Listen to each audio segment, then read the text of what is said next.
আসসালামু আলাইকুম। তারেক জিয়া দেশনায়ক, রাষ্ট্রনায়ক, আসলেই কি সে তাই? দেশনায়ক, রাষ্ট্রনায়ক বলে আপনারা বিভিন্ন জায়গায় মিছিল মিটিংয়ে স্লোগান দেন, ব্যানারে দেশনায়ক, রাষ্ট্রনায়ক তারেক জিয়া। আসলেই একটু ঠান্ডা মাথায় চিন্তা করে দেখেন তো, উনি যখন দেশের বাহিরে চলে গেছে তখন উনি ছিল ইয়াং, শিশু, এবং লাস্ট 15 বছর যাবত উনি দেশের বাহিরেই। এই বাংলাদেশের জন্য ওনার মা, ওনার স্বামী যেভাবে ভূমিকা রাখছে, উনি কি আদৌ এই ধরনের ভূমিকা রাখতে পারছে? মন খারাপ করিয়েন না। তাহলে আপনারা নামের আগে দেশনায়ক, রাষ্ট্রনায়ক বলতেছেন। দেশের নায়ক মানে আপনি বুঝেন, মানে রাষ্ট্রনায়ক মানে আপনি বুঝেন। এই যে শব্দগুলো আপনারা তার নামের আগে ইউজ করতেছেন, এটার কি কোনো যৌক্তিকতা আছে নাকি এটা তেলবাজি? মন খারাপ করিয়েন না। আমরা গত 15 বছরে জাতির আম্মা, দেশরত্ন, জাতির পিতা, এগুলা শুনতে শুনতে একটা নিউজে বের হয়েছিল যে সংসদ ভবনে গুরুত্বপূর্ণ আলোচনার চেয়ে বেশি আলোচনা হয় জাতির পিতা, জাতির মা, এই প্রশংসা স্বরূপ আচরণ। আপনারা আবারও সেম কাজটাই করতেছেন।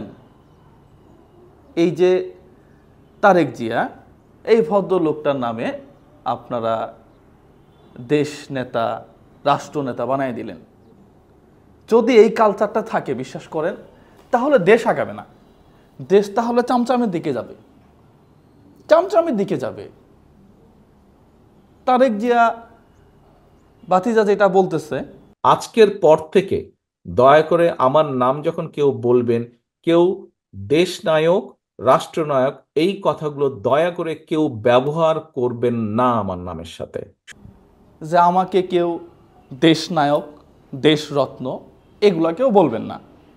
আমার ভিডিওটা দেখে ভালো লাগলো, তাই ভাবলাম যে আপনাদের সাথে একটু গল্প করি। আসলে নেতাদের পরিচয় এরকম হওয়া উচিত।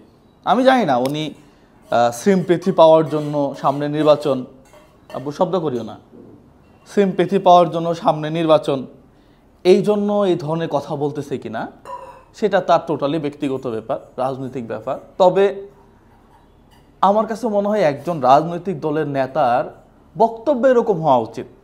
কয়েকদিন আগে মির্জা ফখরুল ইসলাম আলমগীর সাহেব, অনেকে বলবে যে ভাইকে বিএনপি চলে গেলেন নাকি, প্রশ্নই আসে না। কোনো দলই নাই আমার দল হইতেছে সাধারণ মানুষের দল।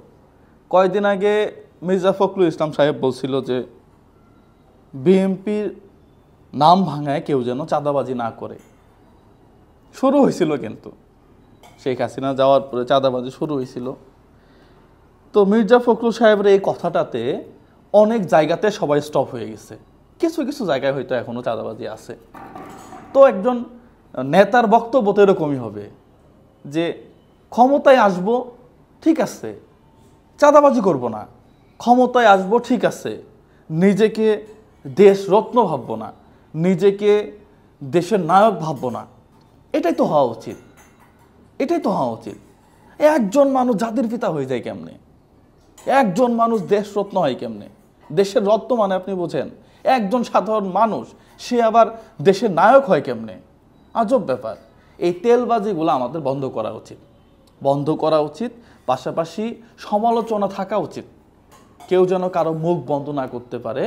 সে নেতা হোক, সমস্যা কোথায়? তার পক্ষে বিপক্ষে আমরা কথা বলবো, তাহলে দেশের গণতন্ত্র ঠিক থাকবে। আর যদি জোর জুলুম, হ্যাঁ ও তো রাষ্ট্রীয় নেতা, ওকে কিছু বলা যাবে না, প্রশাসন হাতে রাখে হ্যাঁ ওকে ধর, এই ধরনের চাপ সৃষ্টি করলে ওই দেশ আগেও যা ছিল এখনও তাই হবে। তবে বেশ কিছু পরিবর্তন লক্ষ্য করতেছি বিভিন্ন জায়গাতে। যদি ওইরকমই হয় তাহলে দেশ সুন্দর হবে। আর যদি স্বৈরাচার শাসন ব্যবস্থা আসে তাহলে ওই 8 থেকে 10 বছর থাকবেন, গা গরম হবে, এরপরে আবার দাড়ি মোছ কামায় ওই যা তাই কলা পাতার মধ্যে ঘুমাইতে হবে। আজকে বঙ্গভবন ছেড়ে দিয়ে আজকে কোথায় আছে, কোন জায়গাতে ঘুরতেছে, অস্তিত্ব নাই। এটা কি আমরা চাইছিলাম? এটা কি আমরা চাইছিলাম বলেন?